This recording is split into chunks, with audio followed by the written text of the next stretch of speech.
the Nigerian Senate says that they've passed laws to position Nigeria for a $1 trillion economy by 2030.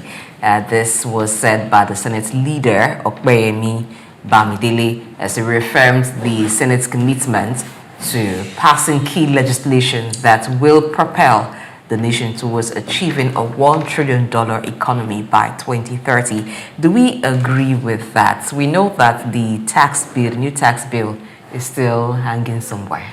Yeah, beyond the tax bill that is hanging that has not been passed, yes, kudos to the 10th Assembly to a very large extent, and I think they are very objective in terms of the things that they do. And they are promised to also support Mr. President to ensure that the basic reforms that needs to really position the Nigeria economy is driven objectively. But most importantly for me, and I think that for us to be able to really reach that threshold of the $1 trillion economy, there are a few things that I feel that the Senate need to first and foremost put in place and legislate. First and foremost, let's even know the number that we have. And I think that is quite very important. That if we are able to determine the exact number that we are, and then we know that are we really 260 million, are we 200, or are we less, then that of course we are on the path to really achieving this goal. And I feel that more than ever before, I didn't see the provision on this year's budget to see if the census agency is prioritized to ensure that they deliver the census by this year 2025, and that will help us going forward. The National Assembly needs to prioritize that. The National Assembly needs to prioritize national identification projects. Yes, Mr. President said, okay, we want to do a new identification scheme, and I also want to see that, of course, National Assembly has given a note to it, but then the oversight responsibility of ensuring that this take off in earnest, where actually the data of every Nigerian is captured, and we actually know where people are, what kind of business they do, and all of this are put into place, we will see that we are working toward that $1 trillion economy. Now, there's also the need to supervise. Yes, of course, we have seen Mr. President says all MDAs retire everything that you earn. But beyond retiring what they earn, the need for oversight on the MDA without necessarily putting a clog on the wheel of progress of this MDA is also very important from the National Assembly perspective, because that also will help aid us to know how much we're actually earning, that nobody is retaining any fund. And to be able to actualize that, the digitization of the Nigerian system become very, very paramount. And again, they must lend voice to what cost 46 of the Nigerian Institute for Policy and Strategy presented to the president, because for me, that is the way forward. An e-government, a government that has less human interference in terms of its operation, and then we can actually see how the economy is running. Once these are done, and I think that we are really way beyond the $1 trillion economy. There's still more for Senate to do. They have done so well, but of course, like they say, the biggest room in the whole world is the room for improvement. What area would you want improvement? And regarding the claim by the Senate leader that Nigeria has passed, the Senate has passed enough, that's done enough in the act of legislation to enable the achievement of the $1 trillion economy. Okay, first of all, one thing peculiar to this administration, if you look very closely, is the initiative to make ambitious decisions. Some of them will take a toll on the people. Others will make other people to look at the administration that, oh, you're just trying to put a catchphrase out there for people to turn a second eye to look at you, that you are different from your predecessors. We've seen the ambition of trying to reduce the inflation from 34% to about 15%. That's half. and the Nigerians are still looking at that. And though I'm not counting the rebasing of the economy, and that will go to 25 or 27. Yeah. So, looking at that, a strong alliance between the National Assembly and the executive organ of government, it's in place, but of course, it still needs to build. However, this will also require the National Assembly to have the temerity to talk to the executive arm of government objectively about its policies, its economic policies, on how to amend it, and not to suck up and just, be subservient to the executive arm of government and just approving and saying yes, sir, to everything because we all have the majority in parliament and we all belong to a political party. A contrary opinion will be tagged as anti-party activities. Yes, ambitious policies. We've looked at, and I also count to what we just discussed previously about the European Bank of Reconstruction and Development as part of the moves.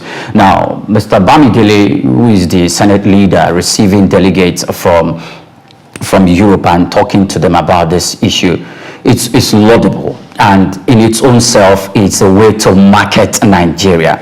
So what are the things we need to do if we are going to really put ourselves out there as a $1 billion economy come the year 2030 or in the next 10 years? One of the things we have not, really put into consideration that we need to set as the groundwork to move rapidly is the restoration of power. Because if you do not have power, electric power, then any aspiration of making Nigeria a $1 billion economy will be stifled by the very, very difficult act of doing business in Nigeria, where you have investors spending so much money on overhead. It's going to be a very, very daunting task, and it's going to stifle that ambition of the $1 trillion economy. So we need to put electricity in place. Yes, we've recorded a success by saying, our non-export oil exportation, our non-export oil is taking a different dimension where we are moving up the ladder. But look, it doesn't mean we should become complacent about it. What else do we need to do about agriculture? What else do we need to do about the investors, the nano businesses, the informal sector that seem to suck up most of the unemployed persons? What else do we need to do? The power project that we are talking about, using Lagos for example, it is growing every day and the expansions is moving out. We are spreading our wings every time down to other states. So when we talk about power, are we deregulating that sector so that we can have others come to participate in the sector for us to really expand our tentacles in there so that we can have providers of this service to prospective industries and to prospective businesses that require power to operate? I don't think we are looking directly in that. What are we doing to digitize the BDC section of the economy, for which, like we spoke to an expert the other day, that a lot of activities with regards to round-tripping and fraudulent activities can be taking place in there because the CBN has not digitized that sector. We need to pay another attention at that. The solid mineral resources sector in the northern part of the country, Kogi State, we were told, has the vast majority of solid minerals in this country. We need to tap into that if we are going to actualize and put Nigeria in the right footing as a $1 trillion economy. Okay, I commend the 10th Assembly, but I think that a lot of the legislation that has been done, or some of it, has not really been regarding the ones that to reform the economy and transform Nigeria to a $1 trillion economy have not really been the initiative of the National Assembly. Some of them have been executive bills that are being considered at the National Assembly. One of them is the new tax bill. They've also done, but there are some, they've also done their part, but there are some bills that have been initiated at the House that sometimes you wonder, like, is this the core issue that Nigeria should be dealing with? But having said that, I think the legislators will only do their bit in terms of passing bills and making legislations. But what do we do beyond that? So we need complementary efforts of the arms of government to ensure that we begin to see the effect of some of these bills that are being passed. And the delay too in the way the considerations happen, like the new tax bill, where there's been a back and forth, on it. Sometimes these delays hamper the time at which this effect of or the benefits of these bills are supposed to happen, which is not solely the fault of the National Assembly, because we understand the role that the Governors Forum had to play in the whole thing and how it's going slowly. We also talked about yesterday the bill that is being considered at the House of Rep, which scales second reading, that's to tackle the dichotomy between the BSc degree and the HND certificate. So some of these things need to happen very fast there, but we know that there are committees set up to look critically at some bills and then look at engage stakeholders more on it before they are passed. But I think beyond bills, beyond legislations, because if we look at it really, when we're talking about the 1 trillion economy, it is not really reforms as such that we are in need of. It's the enabling environment. There are policies that already exist. You've mentioned different sectors, the mining sector, agricultural sector, and so many other sectors.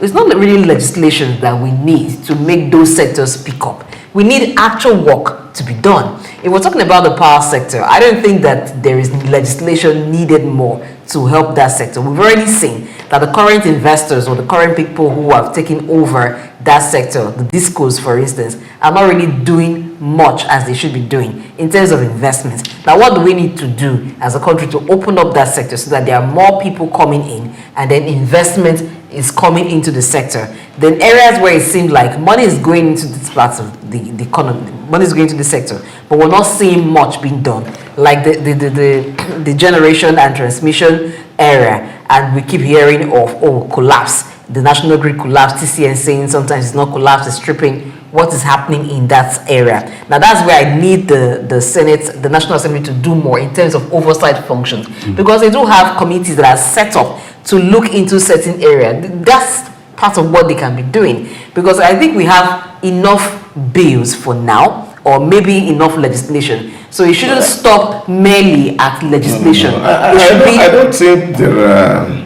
You can't have law enough, and as long as laws that we have already, as long as society the laws that we have already dynamic. I'm not saying it's stop. We don't also have the power to be able to see tomorrow. And I don't think many of us are Nostradamus who can see tomorrow. I'm not saying it should stop, but I think that for now, the effort should not be more on bills, but rather on oversight. No. There are need, because there are some certain legislations you have that needs overhaul.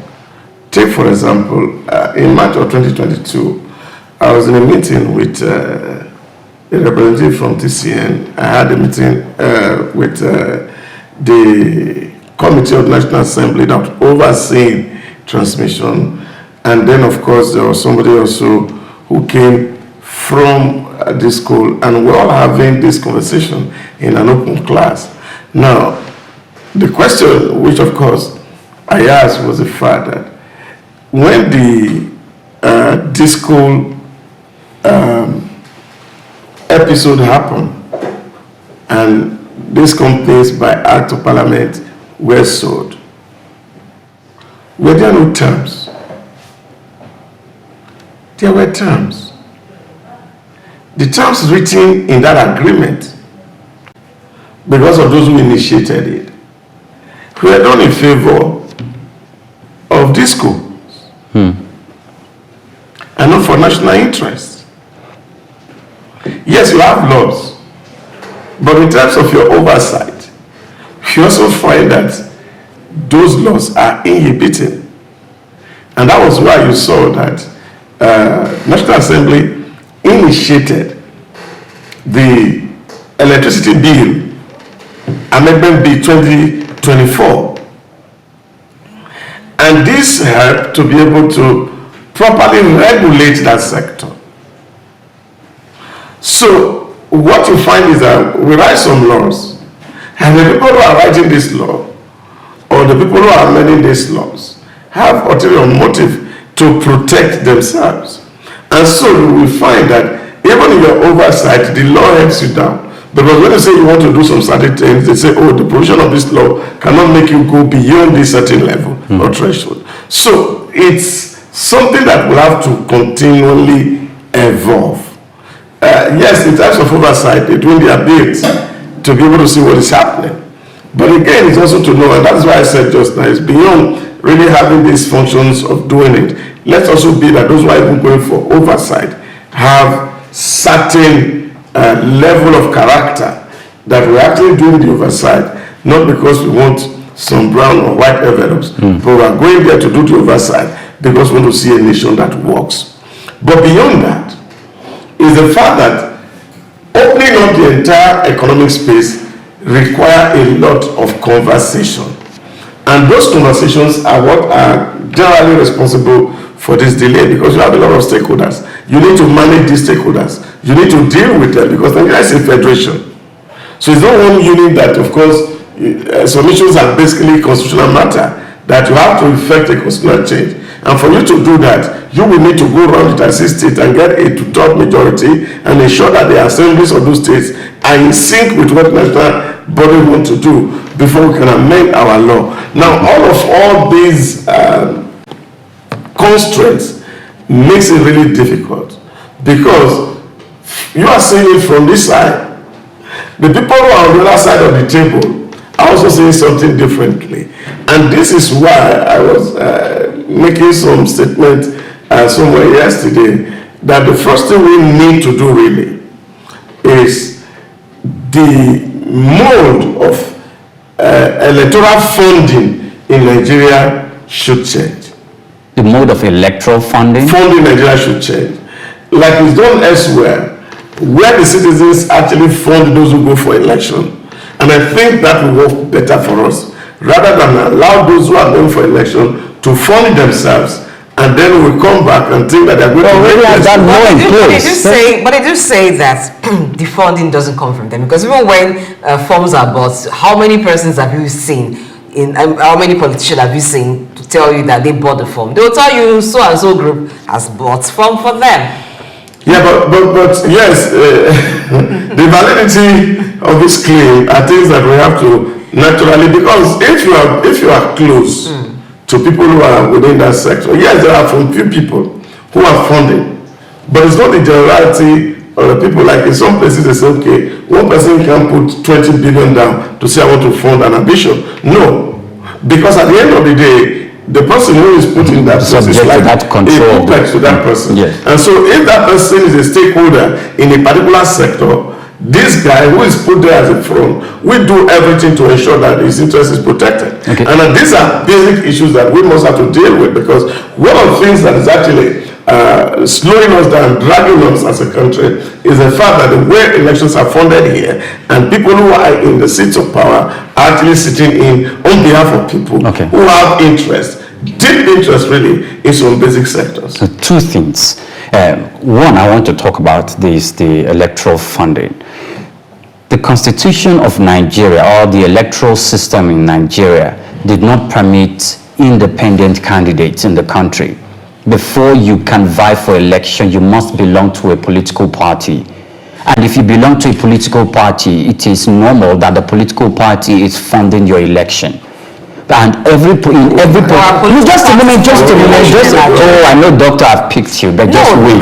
We don't find political parties. No, we have political parties. You must belong, just a minute, But the party doesn't necessarily come from there are membership of political parties, and you are, from those political parties, you are committed financially, being active in the political party and participating in all other activities that make you an active participant of that political party. And if you are participating financially, those finances of course, normally we would think it's used to fund from those political parties, to fund the candidate of those political party. That's one. So Nigerians cannot altogether from the national. I know it is independent candidature. Is that for every candidate you would have the funding. We are talking about an ideal society. You will have the funding come from the electorate, not from a selected few. No, but you belong to a political party that is placing you there for an election. They should be responsible for you.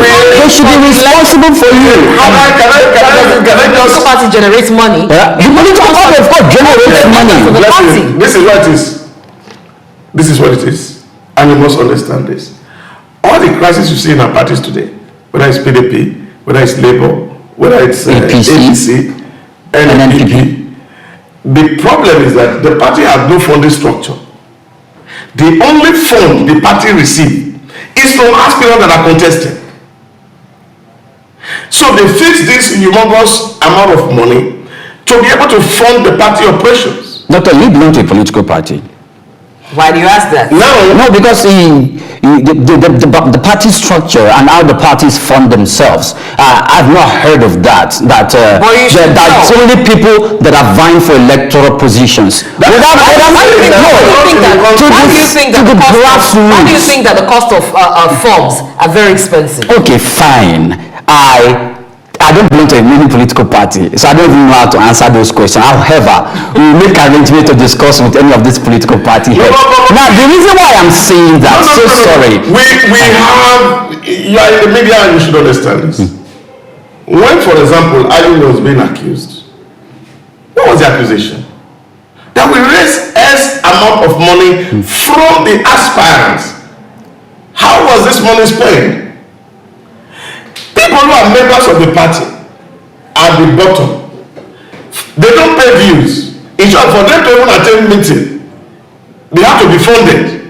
So when you go elsewhere, parties are funded from the grassroots. The 1 naira, the 2 naira that members are paying as subscription for being card-carrying member of that political party is what the party used in running. Now, there were news some years ago in PDP that they were not able to even pay their staff because they felt that the money that was contributed by the aspirant, they had been abused, and therefore the people who were working in their secretariat could not be even paid. They had the staff. So what I'm saying is that there is an organic way parties are funded worldwide. And what is this organic way? That people say, oh, I am a card-carrying member of this party. I have a subscription that I pay to this party on a regular basis. Okay. Now, this funding structure helps the people within the grassroots to be able to actually take ownership of that party. And when campaigns are coming, they understand that there are certain level of interest. And that's why, you know, even in common theories of political party, they call them interest aggregators. So what they do is that they actually come around that, yes, this is what Blessing wants, this is what Prayer wants, this is what this person wants, and we aggregate them and say, okay, we are funding it that when we eventually get into power, we have a say in how policies are made.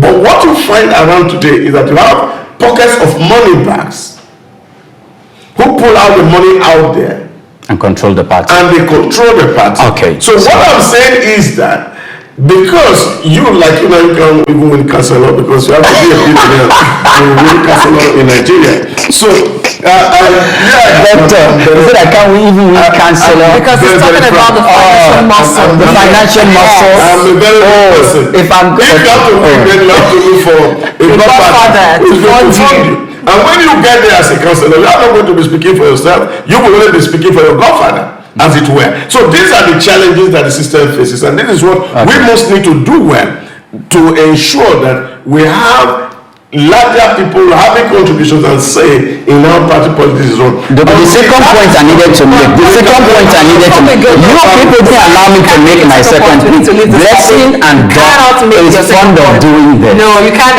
You don't want me to make my second point. God has even said I can't even win local government councillorship. That's the reality of Nigerian politics. This is not right. Now, and that's what Doc is speaking to. But you see, that the persons who would make this law, or the persons who would initiate this law, would also be affected. So we don't expect that they would make that law, because they know that when the people are the ones funding, the people have a bigger say or a higher say in who goes, who is nominated, who represents the constituency, and who is elected at the end of the day. And they do not want that sort of democracy. They want a thing where there is a cartel, or there is a caucus where you have the kingmakers. So the kingmakers can handpick and say, this is the person I want. And because they have the influence, they have the financial muscle, then they can rally around wherever they want. You know, we live in the dispensation where you have anointed. This is the anointed of a particular godfather. And so that person, whether that person has been a card-carrying member of XYZ political party long enough, becomes the chosen. So I did not see that reform happening in the electoral system or being initiated by the Senate or even the House of Rep, because they also will be affected. But we do hope that having claimed that they have made enough legislation to aid the $1 trillion economy, there will be more done. We want to see the new tax bill. We want to see other legislation regarding digital economy happen, because it seems like our laws are not catching up with the digital trend. So we need to fast track on that as well.